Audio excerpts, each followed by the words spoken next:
Good morning students. I am faculty of Sandipani Higher Secondary School. Today we are going to start our new chapter in class 8th of social science subject. ठीक है? The chapter name is Nationalist Movement and Achievement of Independence. What is the chapter name? The chapter name is Nationalist Movement and Achievement of Independence. So first we will understand what is the meaning of nationalist movement. मतलब कि राष्ट्रवादी आंदोलन जो पूरे nation में जिस तरह का movement चलता है, a group of people doing nationalism movement, मतलब कि लोगों का समूह जो कि हमारे राष्ट्र में क्या होता है, लोगों का समूह जिसमें कि पूरे राष्ट्र में एक साथ मूवमेंट चलता, आंदोलन चलता, उसको बोला गया है राष्ट्रवादी मूवमेंट या फिर नेशनलिस्ट मूवमेंट. तो in this chapter we will going to start that is Rowlatt Act. Rowlatt Act के बारे में पढ़ेंगे, जलियांवाला बाग के बारे में पढ़ेंगे and Khilafat movement, different types of the movement which happen in the century of 19th century में जितने भी नेशनलिज्म मूवमेंट हुए थे उसमें हम इस चैप्टर में उसके बारे में हम इस चैप्टर में पढ़ेंगे.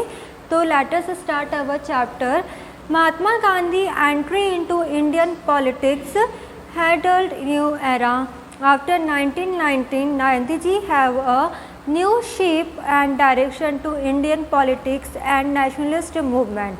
Later on, several movements took place under in his leadership. तो सबको पता है कि हमारे देश को आज़ाद कराने में सबसे ज़्यादा योगदान किसका है? महात्मा गांधी जी का है. तो जब गांधी जी भारत के जो पॉलिटिक्स थे उसमें आए तब उस दौरान क्या हुआ था, पूरी हमारी जो भारत की पॉलिटिक्स थी, इंडिया की पॉलिटिक्स थी, उसने एक अलग ही सीन क्रिएट कर लिया था जिसको बोलते कि नए अंदाज से एक इंडियन पॉलिटिक्स स्टार्ट हो चुकी थी. 1919 की बात करें, मतलब 1919 के बाद की बात करें तो गांधी जी जो थे उन्होंने एक नई दिशा और एक नया आकार दिया था हमारी इंडियन पॉलिटिक्स को. और उसी दौरान क्या हुआ था, नेशनलिस्ट मूवमेंट स्टार्ट हुआ था. तो बहुत सारे मूवमेंट्स इनके अंडर में स्टार्ट हुए थे, बहुत सारे मूवमेंट्स इनके अंडर में हुए हैं जब इन्होंने लीडरशिप स्टार्ट करी थी. When he started in 19th century और आफ्टर 1919 में इनका जब बहुत ज़्यादा योगदान रहा तो बहुत सारे मूवमेंट्स सेटअप हुए. तो उसमें से जो एक एक्ट बना था that is Rowlatt Act. Rowlatt act क्या था? रॉलेट एक्ट का जो है to suppress the impact of revolutionaries and nationalist feeling in India, British government constituted a committee under justice sir Sidney Rowlatt. क्या होता है था, जो ब्रिटिश गवर्नमेंट थी, जो अंग्रेज़ों की सरकार थी, वो हमारे जितने भी इंडिया की पॉलिटिक्स थी, जो हमारे लोगों में, भारत के लोगों में जो देश के प्रति जो सम्मान था, जो भावना थी, उसको क्या करना चाहती थी, दबाना चाहती थी. क्यों दबाना चाहती थी? पूरा हक वह हमारे भारत में लेकर आना चाहती थी. उनके ही जितने भी रूल्स, लॉज, रेगुलेशन थे वो अपने अंडर में करना चाहती थी. और इसके जो मेन थे वो कौन थे? सर सिडनी रॉलेट थे. The committee tabled in its reported in 1918. जो एक टेबल बनी, जो एक एक्ट बना, वो कब बना? 1918 में इस कमेटी का फॉर्म हुआ, ये कमेटी बनी. Under the suggestion of the committee 2 bills were passed in central legislative in 1919. क्या बोला गया है कि जब हमारे जो ब्रिटिश ऑफिसर्स थे, जो हमारे यहाँ के लोग थे, उन लोग को क्या करना चाहती थी? दबाना चाहती थी कि उनके अनुसार ही क्या करें, हम चले. क्योंकि क्या हो रहा था, जब गांधी जी प्रोटेस्ट करने के लिए आ चुके थे तो कहीं ना कहीं बहुत बड़ा सपोर्ट मिल गया था इंडिया को, और उनके अंडर में जितने भी मूवमेंट्स होते थे तो ऐसा लगता था कि we will face this movement easily. But इन सब को देखकर जो ब्रिटिशर्स थे कहीं ना कहीं क्या हो रहे थे, डर रहे थे, जिसकी वजह से उन्होंने एक कमिटी एस्टेब्लिश करी जिसका नाम दिया गया रॉलेट एक्ट. जो था, इस कमेटी में 2 बिल पास कराए गए. कब कराए गए? 1919 में बिल पास कराए गए. और जब बिल पास हो गए तो उनको क्या बोला? रॉवलेट एक्ट बोला. ठीक है. Despite opposition from Indians this bill was implemented on March 8, 1919. ये बिल तो पास हो गए, पर जो इम्प्लीमेंट जब लागू कब हुए, ये जो बिल थे, 2 बिल ये लागू कब हुए, 8 मार्च 1919 में लागू हुए। ठीक है, तो Rowlatt act passed for quick hearing of cases of revolutionaries by British government and to deny appeal rights to them. Rowlatt act क्या था? The act authorise the British officers to imprison any Indian political leader for 2 years without any trial. जो Rowlatt act है वो किस तरह का act था? Rowlatt act ऐसा एक्ट था कि जो ब्रिटिशर्स थे, जो ब्रिटिश ऑफिसर्स थे, वो लोग क्या करते थे, जो हमारे यहाँ के पॉलिटिकल लीडर्स थे, जो हमारे इंडिया के पॉलिटिकल लीडर्स थे, उन्हें बिना किसी भी मतलब से क्या कर देते थे, 2 साल के लिए कहाँ डाल देते थे, जेल में डाल देते थे। And without any trial. Without any trial मतलब कि ट्रायल वो होता है, जैसे कि अगर हम आज देखें कि अगर किसी को पुलिस ने अगर अरेस्ट करा है और अगर उस पर केस चल रहा है, तो उसको 24 घंटे बाद या 1 दिन बाद जज के सामने लेकर आएंगे। बट उस समय क्या होता था, 1919 में क्या होता था, जो ब्रिटिश ऑफिसर्स थे 2 साल तक की जेल में रखते थे और 2 साल के बाद ट्रायल पे लेके जाते थे, मतलब कि जजेस के सामने लेकर जाते थे। ये था फर्स्ट रॉलेट एक्ट का। M K. Gandhi came out with Rowlatt Satyagraha in 1990। ये जो प्रोटेस्ट हमारे लिए हो रहा था, जो हमारे खिलाफ जितनी भी अहिंसा हो रही थी, उसको कंट्रोल करने के लिए गांधी जी इस मूवमेंट में सेटअप हुए। कब हुए थे? 1919 में। Under the act the government was given right to arrest anyone without any trial on the pretext for prison. Similarly the government could stop his bail and prevent his activities.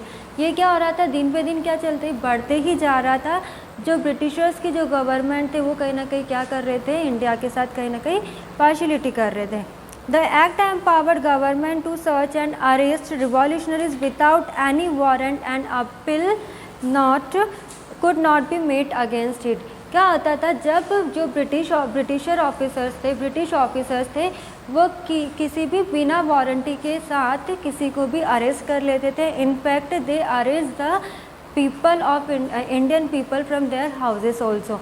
बिना warranty के, बिना किसी arrest जो warrant रहता उसके बिना absent के वो लोग क्या कर लेते थे, इंडियन पीपल को अरेस्ट कर लेते। और कहीं ना क्या हो रहा था, इंडियन पीपल के साथ क्या हो रहा था, कहीं ना कहीं अत्याचार हो रहा था। The entire nation observe one day fast in protest of this bill. Shops were close and strikes were called. जब इतना सब कुछ चल रहा था, रॉलेट एक्ट में क्या ये चीज़ें हो रही थी कि जो ब्रिटिश ऑफिसर्स थे वो क्या कर रहे थे, बिना मतलब के, बिना किसी कुछ नहीं करा हो पॉलिटिकल लीडर्स ने, इंडिया की पॉलिटिकल लीडर्स ने, तब भी वो क्या कर रहे थे, उन लीडर्स को 2 साल के लिए कैद कर लेते थे और उसके बाद फिर ट्रायल पर लेकर जाते थे। एक समय ऐसा भी आया कि घरों में घुस कर उन लोगों को, इंडियन पीपल को क्या कर लिया जाता था, पकड़ लिया जाता था और प्रिजन में रख दिया जाता था, मतलब कि जेल में। जब इतना सब कुछ हो रहा था तो एक दिन के लिए क्या करा गया, पूरा जो हमारा नेशन था, जो पूरा हमारा राष्ट्र था, क्या कर दिया गया, पूरी दुकानें क्या कर दी गई, शॉप्स वर क्लोज्ड डाउन। पूरी जो दुकानें थी बंद कर दी गई थी। सब समर्थन के लिए आ चुके थे। रैलीज़ ऑर्गेनाइज करवा दी गई थी। रैलीज़ क्यों ऑर्गेनाइज करवा दी गई थी? ताकि हम ब्रिटिश ऑफिसर्स के क्या कर सके, अगेंस्ट हो सके। और पीपल वेंट ऑन स्ट्राइक्स, और पूरी तरह से किस पर बैठ गए थे, स्ट्राइक्स पर बैठ गए थे, मतलब कि हड़ताल पर बैठ गए थे। तो ये कब हुआ था? 6 अप्रैल 1919 was observe day of national dishonour. तो एक दिन जब ये तीनों चीज़ें हुई, मतलब कि 6 अप्रैल 1919 में शॉप्स वर क्या हो गए थे, बंद हो चुके थे, रैलीज़ पूरी तरह से निकलना स्टार्ट हो गई थी, और जो पीपल थे वो सब क्या हो गए थे, हड़ताल पर बैठ गए थे। तो 6 अप्रैल 1919 को क्या बोला गया, was observe as a day of national dishonour, मतलब कि पूरी तरह से जो राष्ट्रवादी बेईमानी वाला दिन, इस दिन को माना गया था। कौन से दिन को? 6 अप्रैल 1919 में। ठीक है, तो ये हो गया हमारा रॉलेट एक्ट के बारे में। रॉलेट एक्ट में कौन आ गए थे? गांधी जी आ गए थे। And he supported and he made this type of the rallies, and most of the people come and they did the strike. Now next one is the Jallianwala Bagh. Jallianwala Bagh massacre सबने सुना होगा जलियांवाला बाग, और ये जलियांवाला बाग को क्या बोला गया है, इसको darkest moment in Indian history. ठीक है, डार्केस्ट मोमेंट क्यों बोला है, क्योंकि there was great resentment among the people on the restriction laid upon the entry of Gandhi ji and other leaders in Punjab. क्या हुआ था कि बहुत सारे जो लोग थे वो जब गांधी जी लीडरशिप के लिए हर एक मोमेंट में उतर रहे थे, और जो दूसरे लीडर्स थे पंजाब के, जब वो भी किसी इंडियन पॉलिटिकल में उतर रहे थे, तो उन्होंने लोगों ने क्या करा, ऑब्जेक्शन लेना स्टार्ट करा। जो ब्रिटिशर्स थे उन लोगों ने ऑब्जेक्शन लेना स्टार्ट करा। This protest grew intense when two popular leaders of Punjab doctor Satpal and doctor Saifuddin Kitchlew were arrested without any reason by the deputy commissioner of Amritsar. ये वाला जो इंसिडेंट जब बहुत ज़्यादा हाई पर पहुंच गया, बहुत ज़्यादा ओहदे पर पहुंच गया, जब पंजाब के 2 पॉलिटिकल लीडर्स को बिना किसी वजह से, जो अमृतसर के कमिश्नर थे उन्होंने बिना किसी वजह से 2 लीडर को क्या कर लिया, अरेस्ट कर लिया। उन लीडर्स का नाम क्या है, doctor Satpal and doctor Saifuddin Kitchlew. ठीक है, the people took out a peaceful rally in protest of this arrest. The police tried to stop the procession but on failing to stop the open fire. जब उन दोनों political leaders को गिरफ्तार कर लिया गया, तो जो इंडियन पीपल थे वो लोग शांतिपूर्वक क्या कर रहे थे, रैली निकाल रहे थे उन लोग के खिलाफ जिन्होंने उनको अरेस्ट करा था। जिस लीडर को अरेस्ट करा था उनके खिलाफ क्या कर रहे थे, रैली निकाल रहे थे। पर जो पुलिस थी उन्होंने जब वो रैली निकल रही थी तो उसको बचाने की कोशिश करी, उसको रोकने की कोशिश करी, पर इंडियन पॉलिटिक्स के समर्थक इतने थे, उनके फेवर वाले इतने थे कि कोई भी जो पुलिस थी उन लोग से संभल नहीं रहा था, और एनी हाउ उन लोग ने क्या करना स्टार्ट किया, आग के गोले स्टार्ट कर दिए, छोड़ दिए। As a consequence the procession become very violent and people set houses on fire. क्या हुआ, इतना सब कुछ जब रैली में आग के गोले छोड़े गए तो पीपल जो हो गए थे बहुत ही ज़्यादा वायलेंट हो गए थे, बहुत ज़्यादा क्रोधित हो गए थे, या फिर जो बोल सकते बहुत ज़्यादा हिंसक हो गए थे, जिसकी वजह से उन्होंने, कुछ लोगों ने दूसरों के घरों में क्या कर दिया, आग लगा दी। Panicked by Amritsar incident, the government handed over the charge of city to General O'Dwyer on April 10, 1919। इतना सब कुछ होने, अमृतसर में जब ये चीज़ हो रही थी तो जो सरकार थी उन्होंने क्या करा, जो चार्ज था, जो कार्य था, उस कमिश्नर्स के हाथ से लेकर दूसरे जनरल को दे दिया, जिसका नाम क्या था, ओडायर, जिसको ओडायर ऑन अप्रैल 10, 1919, जिसका नाम क्या है, ओडायर। और ये कब चार्ज दिया गया था, 10 अप्रैल 1919 में उनको पूरा कार्यप्रणाली जो था वो सौंप दिया गया था, ताकि अमृतसर में जो ये इंसिडेंट हो रहा उसको क्या कर सके, कंट्रोल कर सके। On the day of Baisakhi April 13, 1919 general meeting was called eight 4:30 PM in Jallianwala Bagh which attracted over 10,000 people. मतलब कि 13 तारीख को, 13 अप्रैल 1919 में बैसाखी वाले दिन बहुत सारे लोगों की मीटिंग होना थी 4:30 बजे के करीब जलियांवाला बाग में। जलियांवाला बाग कहाँ पर है, अमृतसर में है, और इस जगह 4:30 बजे 13 अप्रैल 1919 को मीटिंग होनी थी, जो कि 10,000 लोगों के बीच में होनी थी ये मीटिंग।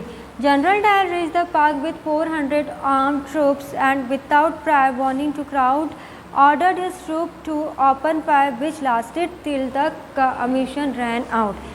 जैसे ही जनरल डायर उनकी पूरी सेना को लेकर, ट्रूप मतलब बहुत सारे लोगों से, इसको बोल सकते हैं आर्म ट्रूप, मतलब पूरी सेना को, 400 सेना को एक साथ लेकर जैसे ही पहुँचे तो उन्होंने ये ऑर्डर दे दिया that you have to fire on the people.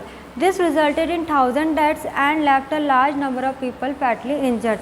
तो जो जनरल डायर थे, जनरल डायर ने उन्हें ऑर्डर दिया था आर्मी को, आर्म फोर्सेस को, that you have to fire on the Jallianwala Bagh, जिसकी वजह से 10,000 लोगों की मीटिंग थी, तो 10,000 लोगों में से बहुत सारे हज़ारों लोगों की मौत हो गई थी और बहुत लोग बुरी तरह से क्या हो गए थे, घायल हो गए थे। General Dyer, many commissions were set up to prop in the laxity of Jallianwala Bagh massacre. General Dyer was removed from his post without amendment. He was seen as protector of British Empire in India. He was granted monetary reward and sword of honor. और जो general O Dyer है, इन लोग को बिना किसी announcement के, बिना किसी नोटिस के उनको उस पोस्ट से हटा दिया गया था, जनरल की पोस्ट से हटा दिया गया था, मतलब कि जो सबसे हाई पोस्ट थी उससे हटा दिया गया था। और ऐसा बोला गया था, ऐसा माना गया था कि ये ब्रिटिश एम्पायर को, जो ब्रिटिश लोग उनकी हैं ऑफिसर थे, उन लोग को क्या कर रहे हैं, बचा रहे हैं, हमारे भारत को नहीं बचा रहे हैं, जिनकी वजह से हमारे बहुत सारे लोग क्या हो गए, मर चुके हैं, और बहुत सारे लोग क्या हो गए, घायल हो गए। तो the period between 1919 to 1922 saw anti British movement bias Khilafat and cooperation movement. तो ये था जलियांवाला बाग। जलियांवाला बाग मस्करे में क्या था कि जितने भी लोग जो थे, पंजाब के जो दो लीडर्स थे, डॉक्टर सतपाल और सैफुद्दीन किचलू, वो अरेस्ट हो गए थे। उनको बचाने के लिए रैली निकाली गई थी। जब रैली निकाली गई थी तो ओपन फायर स्टार्ट कर दिया गया था। जब ओपन फायर स्टार्ट करा गया तो वहाँ के जो कमिश्नर थे उनको वहाँ उस पोजीशन से, उस पद से क्या कर दिया गया था, हटा दिया गया था, क्योंकि वो उस सिचुएशन को हैंडल नहीं कर रहे थे। और इसकी जगह दूसरे व्यक्ति को वो पोजीशन दे दी गई थी, जिसका नाम क्या है, जनरल ओ डायर।